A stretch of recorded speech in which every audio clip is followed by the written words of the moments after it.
Hello student, स्वागत है आप सभी का इस वीडियो में। आज हम लेकर के आ चुके हैं कक्षा 10वीं के विद्यार्थियों के लिए विषय सामाजिक विज्ञान प्री बोर्ड परीक्षा के लिए सभी प्रश्नों के उत्तर। जी हां बच्चों, जैसा कि आप सभी को पता है कि कक्षा 10वीं की प्री बोर्ड परीक्षा 20 जनवरी से शुरू हो गई है और हमारे इस चैनल पर लगातार कक्षा 10वीं के विद्यार्थियों के लिए सभी विषय के सॉल्यूशन के वीडियो अपलोड किए जा रहे हैं। हमारे इस चैनल के द्वारा आपको सभी सब्जेक्ट का सॉल्यूशन प्रोवाइड कराया जा रहा है। यदि आप भी आगे जो वीडियोस अपलोड होने वाले हैं उनकी नोटिफिकेशन पाना चाहते हैं तो चैनल को सब्सक्राइब कीजिए और बेल आइकन को प्रेस जरूर कीजिए। तो देखिए यहाँ पे निर्देश दिए गए हैं, इनको आप ध्यान से रीड कर लीजिए। यहाँ पे देखिए सबसे पहला प्रश्न दिया गया है, निम्नलिखित प्रश्नों के सही विकल्प चुनकर लिखिए। तो सही विकल्प चुनकर के आपको यहाँ पे लिखना है। सबसे पहला प्रश्न है, निम्नलिखित में से ज्वारीय ऊर्जा किस प्रकार का संसाधन नहीं है। तो ये आपका सबसे पहला प्रश्न हो गया। इसका उत्तर हो जाएगा यहाँ पे देखिए खा वाला ऑप्शन मानव कृत, ऑप्शन सेकेंड आपको टिक कर देना है। इसके बाद दूसरा प्रश्न यहाँ पे दिया गया है, पंजाब में भूमि निम्नीकरण का मुख्य कारण क्या है। तो इसका उत्तर हो जाएगा अधिक सिंचाई, ऑप्शन सेकेंड आपको खा वाला टिक कर देना है। इसके बाद तीसरा प्रश्न, राष्ट्रवाद को चित्रों के माध्यम से दर्शाने वाला फ्रांसीसी कलाकार है। तो इसका उत्तर हो जाएगा यहाँ पे देखिए, इसका उत्तर मैं लास्ट में आपको प्रोवाइड कराता हूँ। थोड़ी सी कंफ्यूजन है लेकिन मैं गलत आंसर आपको प्रोवाइड नहीं कराना चाहता, इसीलिए इसका आंसर अभी मैं लास्ट में आपको बता दूंगा। तब तक आप आगे के आंसर लिख लीजिए। फोर्थ क्वेश्चन देखिए, स्वतंत्रता आंदोलन के दौरान वीर सेनानी भगत सिंह ने कौन सा प्रसिद्ध नारा दिया। तो इसका उत्तर हो जाएगा इंकलाब जिंदाबाद, ऑप्शन थर्ड आपको टिक कर देना है। इसके बाद फिफ्थ क्वेश्चन देखिए, इनमें से लोकमत के मार्ग में बाधा है। तो पांचवें प्रश्न का उत्तर यहाँ पे हो जाएगा जातिवाद, ऑप्शन फर्स्ट आपको टिक कर देना है। इसके बाद छठवां प्रश्न यहाँ पे दिया गया है, घरेलू बाजार में बहुराष्ट्रीय कंपनियों का प्रवेश किसके लिए हानिकारक साबित हो सकता है। तो इसका उत्तर हो जाएगा सभी घरेलू उत्पाद, ऑप्शन सेकेंड आपको यहाँ पे टिक कर देना है। इसके बाद देखिए रिक्त स्थान आ चुके हैं, फिलिंदी ब्लैंक्स यहाँ पे दिए गए हैं, तो इनको अब हम हल कर लेते हैं। तो इसमें सबसे पहला प्रश्न जो दिया गया है, भारत में सघन वन क्षेत्र खालिस्तान प्रतिशत है। तो यहाँ पे इसका उत्तर हो जाएगा 24.56%। यहाँ पे लिख देना आपको 24.56%। इसके बाद दूसरा प्रश्न, जिला मार्ग की सड़कों का निर्माण व रख रखाव खालिस्तान द्वारा किया जाता है। तो इसका उत्तर हो जाएगा लोक निर्माण विभाग। यहाँ पे क्या लिख देंगे दूसरे प्रश्न में आप, लोक निर्माण विभाग, यहाँ पे लोक निर्माण विभाग द्वारा किया जाता है। इसके बाद तीसरा प्रश्न है, पूर्ण स्वतंत्रता का प्रस्ताव खालिस्तान में पारित हुआ था। तो इसका उत्तर हो जाएगा यहाँ पे देखिए, ये आपका दूसरा प्रश्न रहा। तीसरा प्रश्न, पूर्ण स्वतंत्रता का प्रस्ताव खालिस्तान में पारित हुआ था। तो इसका उत्तर हो जाएगा 15 अगस्त 1947। क्या हो जाएगा बच्चों, 15 अगस्त 1947। चलिए इसके बाद आगे बढ़ते हैं। चौथा प्रश्न देखिए, छपाई के लिए कंपोज करने वाला खालिस्तान कहलाता था। तो इसका उत्तर हो जाएगा कंपोजिंग स्टिक। क्या हो जाएगा यहाँ पे, कंपोजिंग स्टिक। इनको मैं रब कर देता हूं ताकि आपको अच्छे से दिखाई दे। यहाँ पे आपको लिख देना है कंपोजिंग, देखिए मैं लिख देता हूं ताकि किसी भी तरीके की मिस्टेक ना हो। कंपोजिंग स्टिक, कंपोजिंग स्टिक आपको यहाँ पे लिख देना है इस तरीके से। इसके बाद पांचवा प्रश्न, भारत की वर्तमान पंचायती राज व्यवस्था खालिस्तान संवैधानिक संशोधन पर आधारित है। तो यहाँ पे आ जाएगा 73वां संवैधानिक संशोधन, 73वां संवैधानिक संशोधन पर आधारित है। छठवां प्रश्न, 2011 की जनगणना अनुसार महिला साक्षरता दर खालिस्तान प्रतिशत है।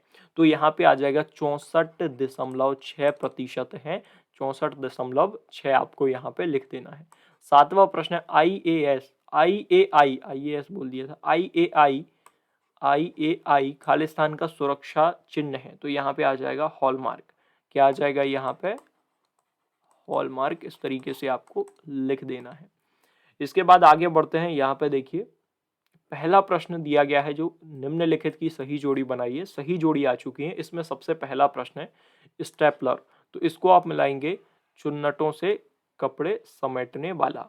इसके बाद दूसरा है यहाँ पे देखिए बोलीविया, फुलर जो दिया गया है इसको आप मिलाएंगे बोलीविया से, पांचवे से। इसके बाद सहली समुदाय, तो इसको आप मिलाएंगे श्रीलंका से। श्रीलंका कहाँ पे दिया गया है, ये देखिए श्रीलंका। इसके बाद है फेडिकोर संगठन, तो इसको आप मिलाएंगे ऊन गांठने वाला, ऊन गांठने वाला। इसके बाद है अलोकतांत्रिक देश, अलोकतांत्रिक देश, तो इसको आप मिलाएंगे चीन से।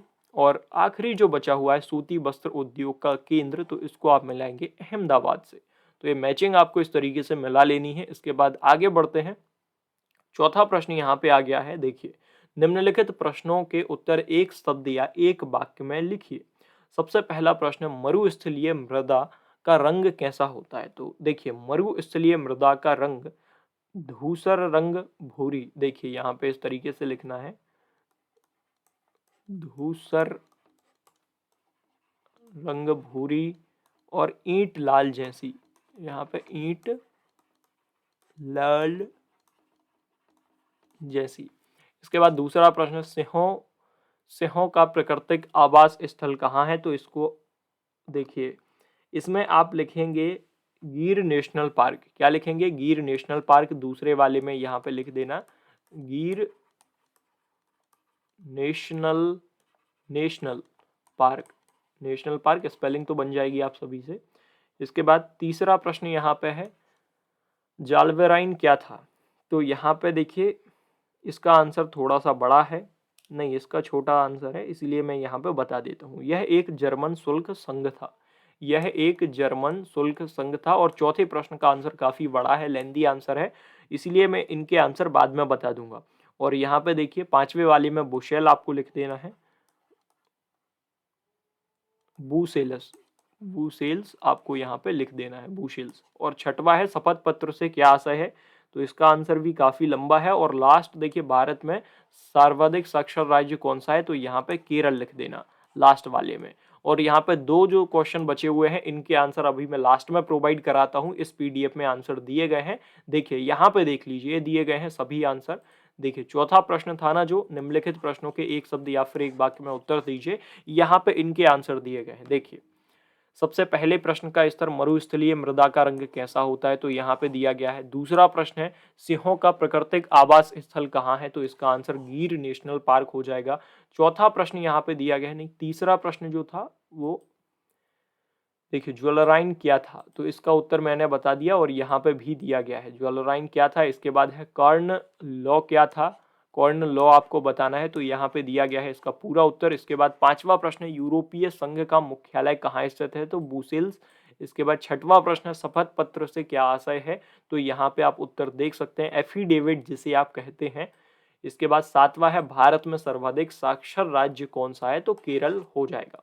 तो ये उत्तर आपको स्क्रीन पर दिख रहे हैं, यही आपको लिख लेना है। इसके बाद देखिए पांचवा प्रश्न शुरू हो गया है, निम्नलिखित प्रश्नों के उत्तर सत्य और असत्य में आपको यहाँ पे बताना है। तो इनको अब हम करने वाले हैं। तो देखिए सबसे पहला जो प्रश्न यहाँ पे दिया गया है इसको रीड कीजिए, महासागरीय जल अलवर्णीय होता है, तो ये आपका असत्य हो जाएगा, गलत हो जाएगा, यहाँ पे असत्य लिख देना। दूसरा प्रश्न, मार्टिन लूथर प्रोटेस्टेंट धर्म सुधारक थे, तो ये आपका सही है, बिल्कुल सत्य हो जाएगा।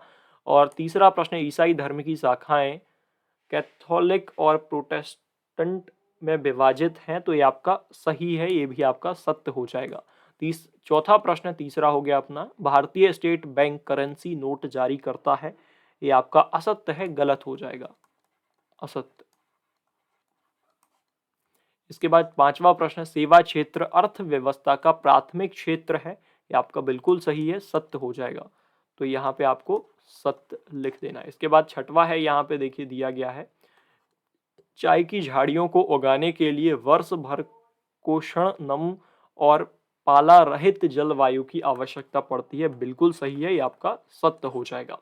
अब यहाँ पे देखिए छठवां प्रश्न आ गया है, संसाधनों के अति दोहन से उत्पन्न हुई कोई दो समस्याएं लिखिए।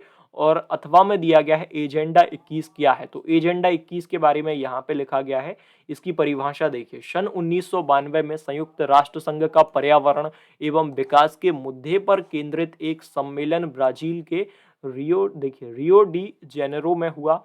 इस सम्मेलन को पृथ्वी सम्मेलन के नाम से जाना जाता है। इसमें 178 देशों के प्रतिनिधियों, हजारों स्वयंसेवी संगठनों और अनेक बहुराष्ट्रीय निगमों ने भाग लिया। तो ये आपका उत्तर हो गया एजेंडा क्या है। इसके बाद 7वां प्रश्न जो दिया गया है इसमें, तो इसका उत्तर यहाँ पे दिया गया है। इसी तरीके से पूरा पीडीएफ तैयार किया गया है। इस पीडीएफ में सभी प्रश्नों के उत्तर दिए गए हैं, स्क्रीन पर आप देख सकते हैं। इसीलिए सभी स्टूडेंट्स इस पूरे पीडीएफ को इजीली डाउनलोड कर लीजिए। पीडीएफ डाउनलोड करने की पूरी प्रोसेस मैं आपको इस वीडियो में बताने वाला हूँ। तो स्टूडेंट्स, पीडीएफ डाउनलोड करने के लिए आपको गूगल पर जाना है। यहाँ पे आने के बाद माय स्टडी जानकारी लिखना है। इस तरीके से लिखने के बाद यहाँ पे जो फर्स्ट ऑफिशियल वेबसाइट आएगी mystudyjankari.com, इस पर क्लिक करना और इस तरीके से ऑफिशियल वेबसाइट आपके सामने ओपन हो जाएगी। अब यहाँ पे देखिए class 10th pre board paper solution, इस पर आप क्लिक कर सकते हैं। इस पर आप जैसे क्लिक करेंगे देखिए इस तरीके से पेज ओपन हो जाएगा। सोशल साइंस, यहाँ पे क्लिक हेयर का जो बटन है इस पर क्लिक करना। अब देखिए सोशल साइंस सामाजिक विज्ञान का पेज खुल गया। अब यहाँ पे इस टेबल के ऊपर येलो कलर से डाउनलोड बटन जो आपको दिख रहा है उस पर क्लिक करके आप इजीली इस पूरे पीडीएफ को डाउनलोड कर पाएंगे। इस तरीके से पूरा पीडीएफ डाउनलोड हो जाएगा। तो जाइए स्टूडेंट्स, माय स्टडी जानकारी वेबसाइट पर पीडीएफ अवेलेबल है, जाकर के डाउनलोड कर लीजिए और लिंक आपको डिस्क्रिप्शन में मिल जाएगी। तो टेलीग्राम ग्रुप के साथ भी जुड़ जाइए और पीडीएफ की लिंक भी डिस्क्रिप्शन में प्रोवाइड करा दी गई है।